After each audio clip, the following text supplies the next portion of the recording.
اور تقلید کی حرمت میں بے حد مبالغے سے کام لے کے حدود کو پھلانگ گئے، مقلدین کو بدعتی قرار دیا اور ان کو اہل ہوا اور میخ داخل کر دیا۔ ائمہ کرام بالخصوص امام ابو حنیفہ رحمہ اللہ کی توہین کی، تنقیص کی، اس میں کوئی کسر نہ چھوڑی، اور یہ مسلک عبدالحق بنارسی کا ہے۔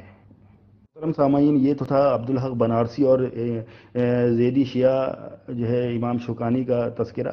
اب آتے ہیں آگے۔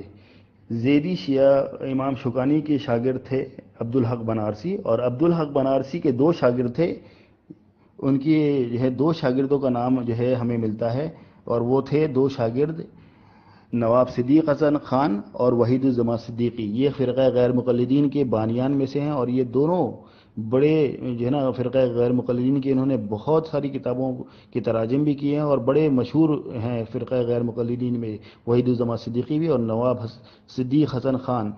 یہ اس حوالے کو، یعنی یہ جو میں نے ان کے شاگردوں کے بارے میں بتایا، ان دونوں کے حوالے جو ہے نا آپ اسکرین پر دیکھ سکتے ہیں۔ بر صغیر پاک و ہند کی چند تاریخی حقائق، یہ کتاب کا نام ہے۔ اس میں واضح طور پر لکھا ہے کہ عبدالحق بنارسی کے تلامذہ میں سے نواب صدیق حسن خان اور علامہ وحید الزماں مترجم ہیں۔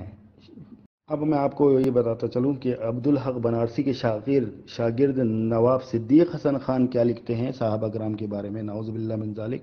لکھتے ہیں اپنی کتاب عرف الجادی میں، بعض صحابہ رضی اللہ عنہ جب اہل و عیال سے دور ہوتے تھے تو صحابہ کرام بھی مشت زنی کرتے تھے، نعوذ باللہ من ذالک البکواس، لا حول ولا قوت الا باللہ۔ اسی طرح فرقہ غیر مقلدین کے نواب عالم علامہ وحید الزماں صدیقی جو عبدالحق بنارسی کے شاگرد تھے، اور ان سے سند لی ہے انہوں نے، یہ اپنی کتاب نزل الابرار میں کیا لکھتے ہیں، یہ اسکرین شاٹ بھی آپ کے پاس چل رہا ہوگا اسکرین پر، پڑھتے بھی جائیں، اور یہ میں اس کا ترجمہ بھی آپ کو بتاتا چلوں۔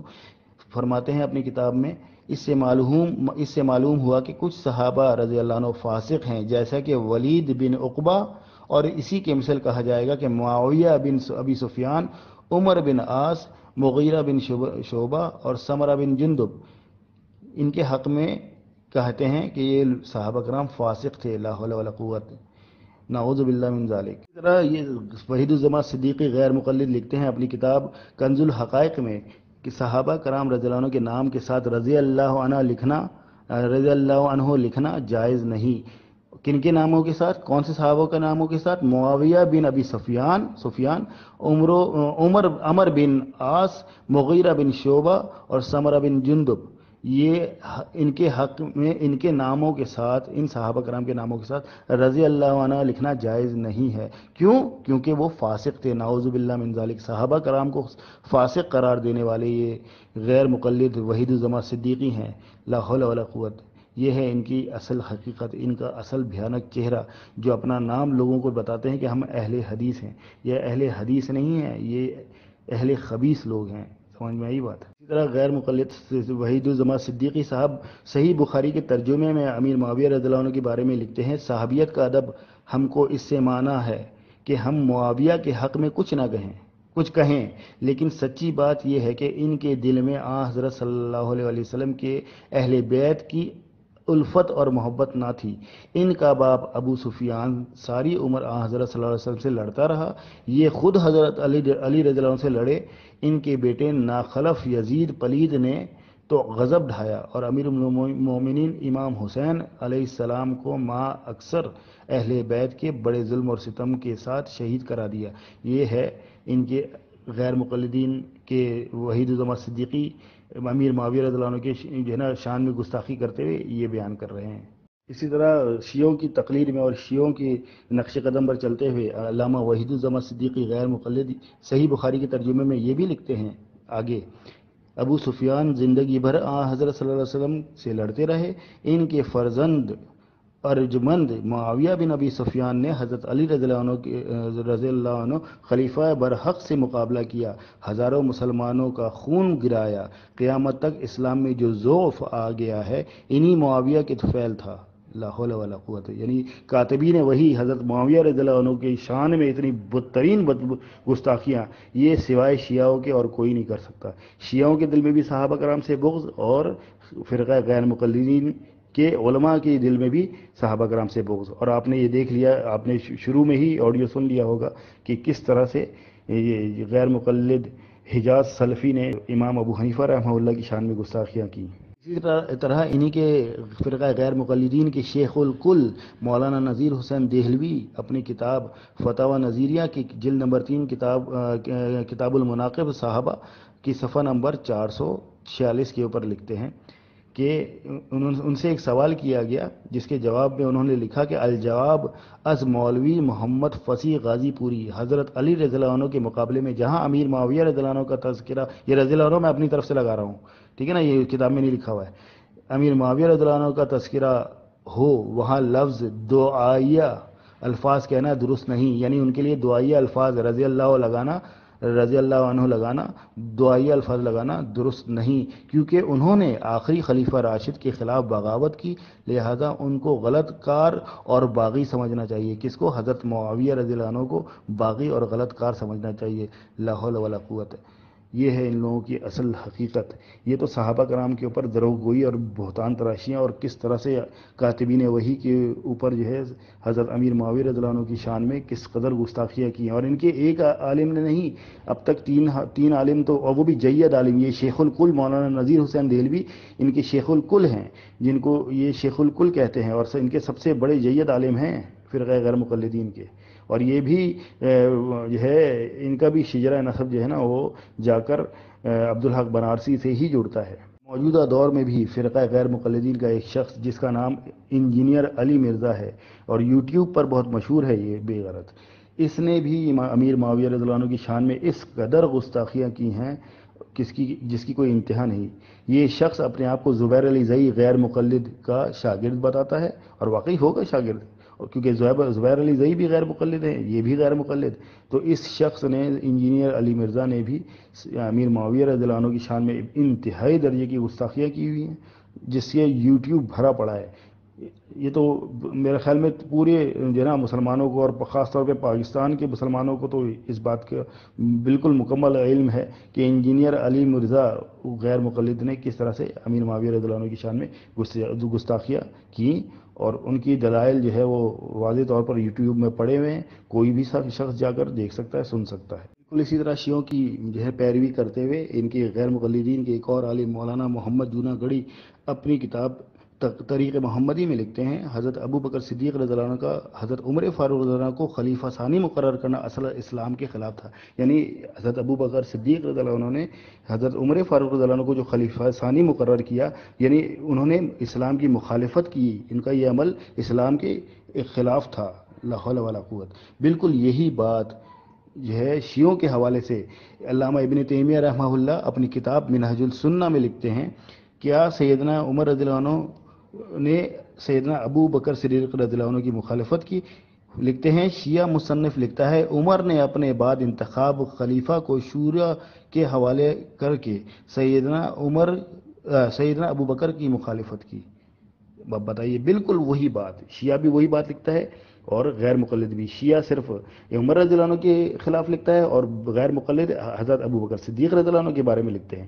دونوں وہی بات لکھتے ہیں، آخر ہیں ہی ایک ہی نسل، ایک ہی قوم کے لوگ. اسی طرح یہ جونہ گڑھی صاحب غیر مقلد اپنی کتاب کے آگے یہ بھی لکھتے ہیں کہ حنفی بھائیوں کلیجہ تھام کر رکھ کر ایمانداری کے ساتھ بتلاؤ، حضرت امام ابو حنیفہ علم فقہ میں بڑے ہوئے یا حضرت عمر فاروق رضی اللہ عنہ خلیفۃ المسلمین؟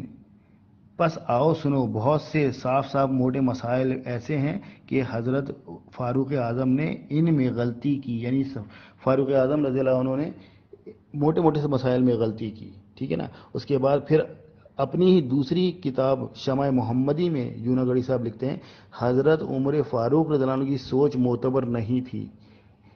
بالکل یہی بات جو ہے غیر شیعہ بھی کرتے ہیں. اپنی کتاب منہج السنہ میں امام ابن تیمیہ رحمہ اللہ نے شیعوں کے حوالے سے بالکل یہی اعتراض نقل کیا ہے، اور اس کے جو ہے نا باقاعدہ ہیڈنگ، باقاعدہ عنوان باندھا ہے بقول شیعہ فاروق اعظم کے اجتہادی غلطیاں. یہ انہوں نے باقاعدہ باب باندھا ہے. کس نے؟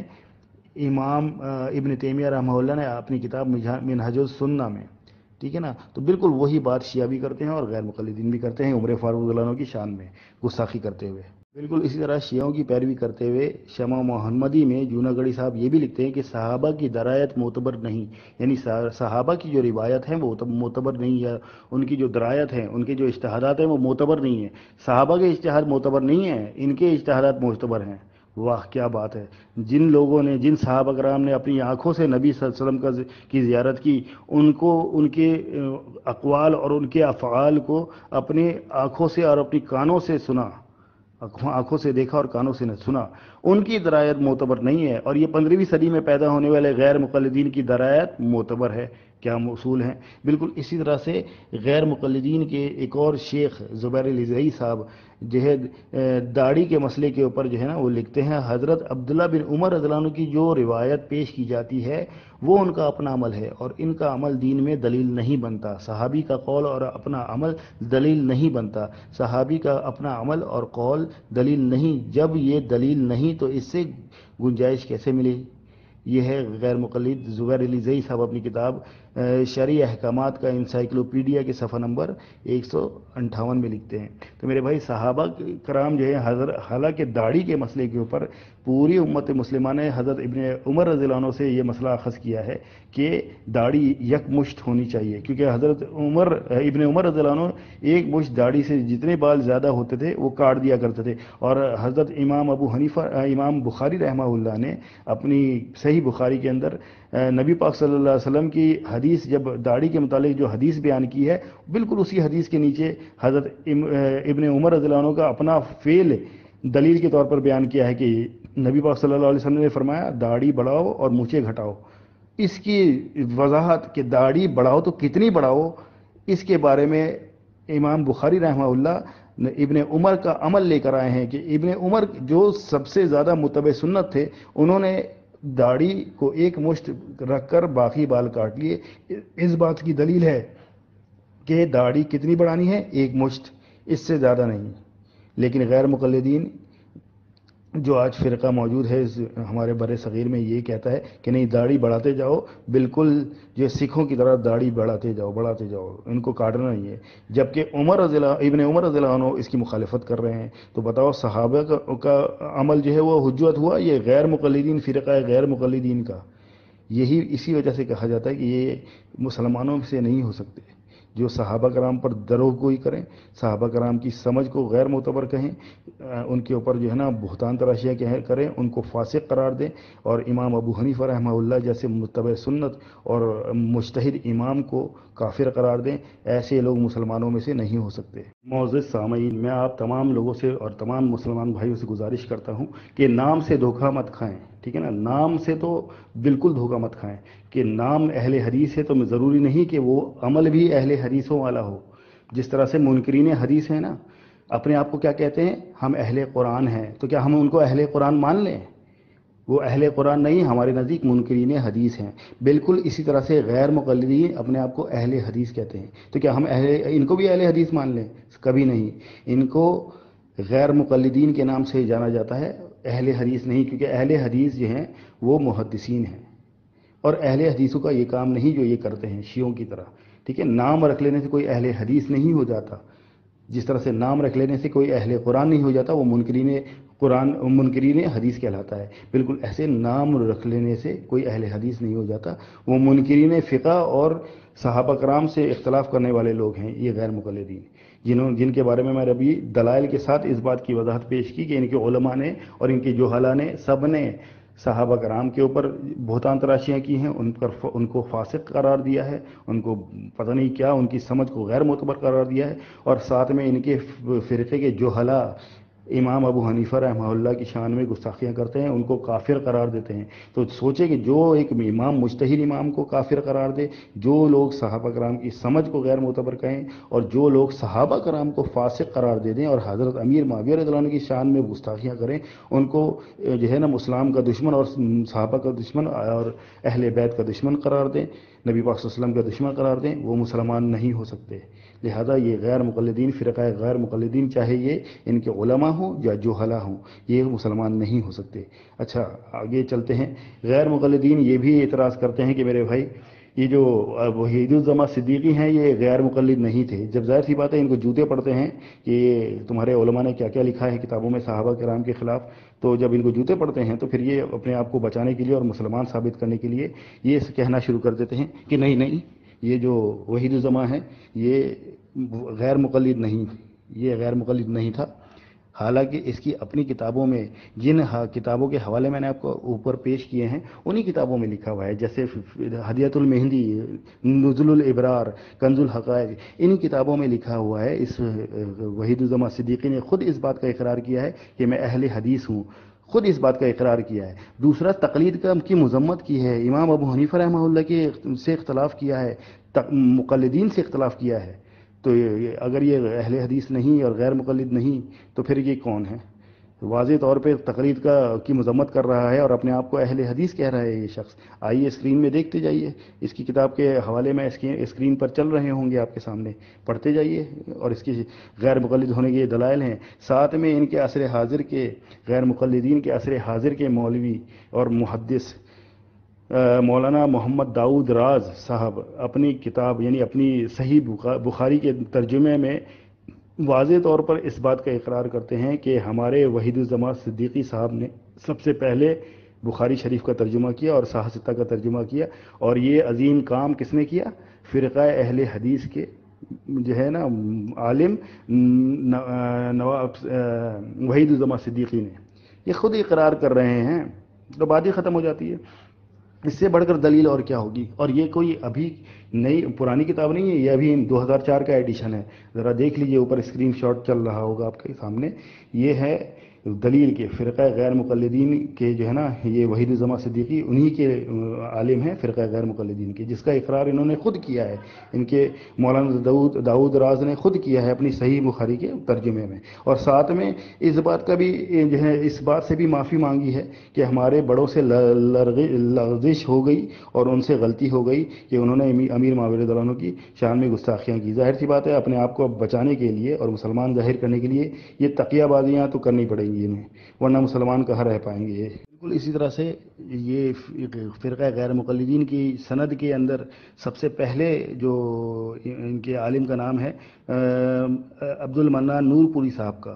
ان کی کتاب مقالات نور پوری میں انہوں نے واضح طور پہ لکھا ہے کہ اجماع و قیاس کا قانون سازی کی بنیاد پر ہونا قرآن و حدیث سے ثابت نہیں.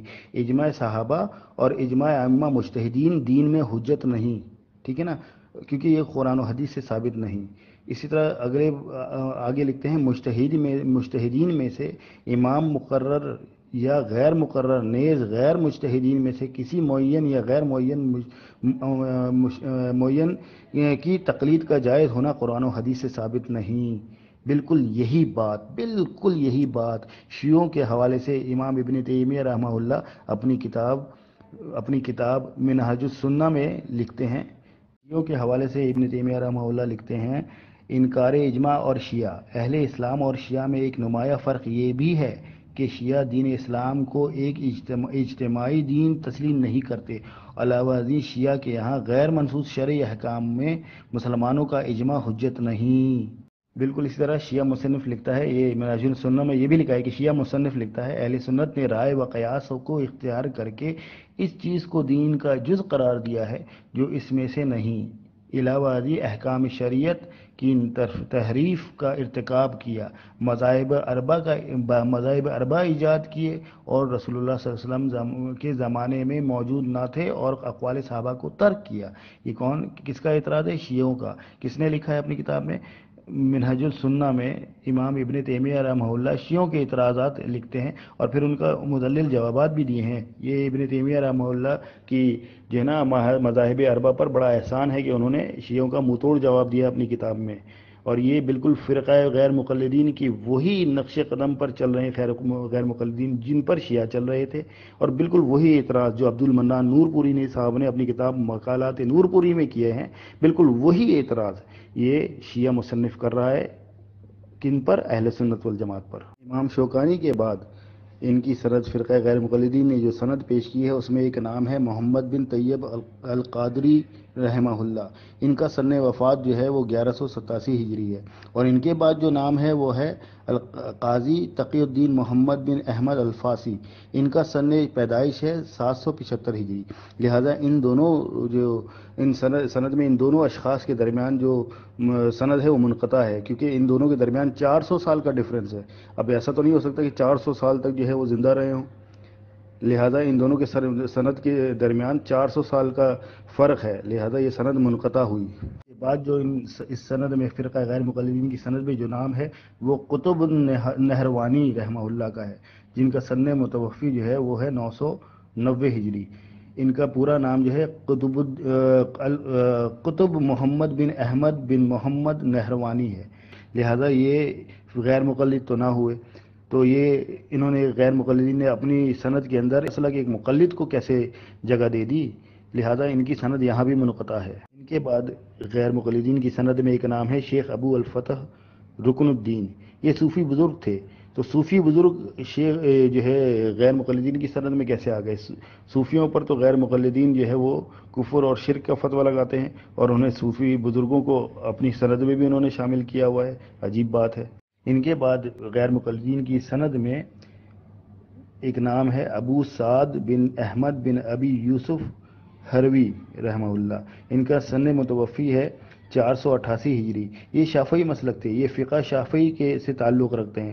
اب بتائیں، شافعیوں کو انہوں نے اپنی سند میں شامل کیا ہوا ہے غیر مقلدین نے، اس سے واضح بات ثابت ہوتی ہے کہ فرقہ غیر مقلدین میں امام شوکانی سے پہلے جتنے بھی اکابرین انہوں نے اپنی سند میں رقم کیے ہیں، وہ ایک بھی جو ہے نا وہ غیر مقلد نہیں تھا، تمام کے تمام جو ہے وہ مقلدین تھے، یا تو شافعی مسلک تھے، یا حنبلی مسلک تھے، یا صوفی بزرگ تھے۔ فرقہ غیر مقلد کی سند میں سب سے آخری نام امام بخاری رحمہ اللہ کا ہے، اور امام بخاری رحمہ اللہ کے بارے میں جو ہے طبقات شافعیہ میں لکھا ہوا ہے کہ وہ شافعی مسلک تھے، ٹھیک ہے۔ امام سبکی رحمہ اللہ انہیں شافعی مسلک لکھتے ہیں۔ اس کے ساتھ ساتھ فرقہ غیر مقلدین کے اپنے عالم نواب صدیق حسن خان بھی اپنی کتاب الحتہ فی ذکر صحاستہ میں لکھتے ہیں کہ امام بخاری رحمہ اللہ کے شافعی مذہب ہونے کا اعتراف ہے، ٹھیک ہے نا۔ فرقہ غیر مقلدین کی اس منقطع اور ضعیف سند کے اندر، جس میں جو ہے سند بھی منقطع ہے، اور تقریباً امام شوکانی کے بعد جتنے بھی علماء ہیں وہ شافعی یا حنبلی مسلک ہیں، اور سند بھی منقطع ہے بیچ میں، اور امام بخاری رحمہ اللہ کے اوپر جا کر ان کی سند ختم ہوتی ہے، اور امام بخاری رحمہ اللہ بھی شافعی مسلک تھے۔ اس کی دلیل یہ ہے کہ امام تاج الدین سبکی رحمہ اللہ نے طبقات شافعیہ میں انہیں جو ہے شافعی مسلک قرار دیا ہے، اور ساتھ میں فرقہ غیر مقلدین کے عالم نواب صدیق حسن خان نے اپنی کتاب الحتہ فی ذکر صحاستہ میں انہیں شافعی مسلک خود قرار دیا ہے، غیر مقلدین عالم نے خود انہیں شافعی مسلک قرار دیا ہے، اور ساتھ میں شاہ ولی اللہ محدث دہلوی نے بھی رحمہ اللہ نے بھی اپنی کتاب الانصاف فی بیان سبب اختلاف میں امام بخاری رحمہ اللہ کو شافعی مسلک قرار دیا ہے۔ لہذا یہ اس بات کی دلیل ہے کہ امام بخاری رحمہ اللہ کو تعلق بھی فرقہ غیر مقلدین سے نہیں بلکہ شافعی مسلک سے تھا۔ معزز سامعین اور ہمارے مسلمان بھائیوں، یہ تھا فرقہ غیر مقلدین کی سند کا علمی محاسبہ، جس میں یہ ثابت ہو گیا کہ فرقہ غیر مقلدین شیعوں کے وطن سے نکلے ہیں، اور شیعوں کی حمایت کرتے ہوئے انہوں نے اہل سنت والجماعت سے اختلاف کیا، جس میں ان اختلافات میں بہت سے مسائل ایسے ہیں جس میں شیعوں سے انہوں نے موافقت کی اور اہل سنت والجماعت سے مخالفت کی۔ ان مسائل کے اندر طلاق ثلاثہ، 20 رکعت تراویح اور تقلید کے مسئلے کے اوپر واضح طور پر ائمہ اربعہ کی تقلید کے اوپر انہوں نے شیعوں سے موافقت کی ہے اور اہل سنت والجماعت سے مخالفت کی۔ یہ تھا پورا علمی محاسبہ غیر مقلدین کی سند کا، اور ساتھ میں ان کے شیعہ اور رافضی ہونے کی دلیل، اور ساتھ ہی ساتھ ان کے بدترین جو ہے نا گمراہ کن عقائد وہ بھی ثابت ہو گئے کہ انہوں نے صحابہ کرام کی شان میں کس قدر گستاخیاں کی ہیں شیعوں کی موافقت میں، اور اسی طرح سے شیعوں کی موافقت میں ائمہ اربعہ خصوصاً امام ابو حنیفہ رحمہ اللہ کی شان میں کتنی گستاخیاں کی ہیں، اور یہی گستاخیاں ان کے لوگ اس فرقے کے لوگ، اس فرقے کے جوہلا آج بھی کیے جا رہے ہیں، جس کی دلیل میں نے سب سے پہلے والے آڈیو میں جو ہے ان کے حجاز سلفی غیر مقلد سے دے دی کہ اس نے امام ابو حنیفہ رحمہ اللہ کے اوپر کس طرح سے بدزبانی کی اور انہیں کافر قرار دیا. لہٰذا امام ابو حنیفہ رحمہ اللہ کو کافر قرار دینے والا خود کافر ہو گیا، کیونکہ نبی پاک صلی اللہ علیہ وسلم کا ارشاد ہے کہ جب ایک مومن مسلمان کو کوئی شخص کافر کہے تو کہنے والا خود کافر ہو جاتا ہے. لہٰذا اس بات کی دلیل ہے کہ یہ فرقہ غیر مقلدین شیعوں کے موافقت میں اور شیعوں سے نکلا ہوا فرقہ ہے، اور یہ اہل سنت والجماعت کی مخالفت میں شیعوں کی طرف سے ہمارے خلاف کھڑا کیا گیا. یہ تھا اب تک کا پورا اس جو ہے نا غیر مقلدین کی سند کا حال اور ان کی شیعوں سے موافقت کا حال. انشاءاللہ آگے میں مزید انشاءاللہ اپنی ویب سائٹ کے اوپر اس تحریر کو پورا جامع اور مدلل طریقے سے بیان کروں گا، اور انشاءاللہ آپ لوگوں کے لیے دلائل کے ساتھ اور اصل اس کی کتابوں کے ساتھ میں اس کو واضح کروں گا. جزاک اللہ. السلام علیکم ورحمۃ اللہ وبرکاتہ.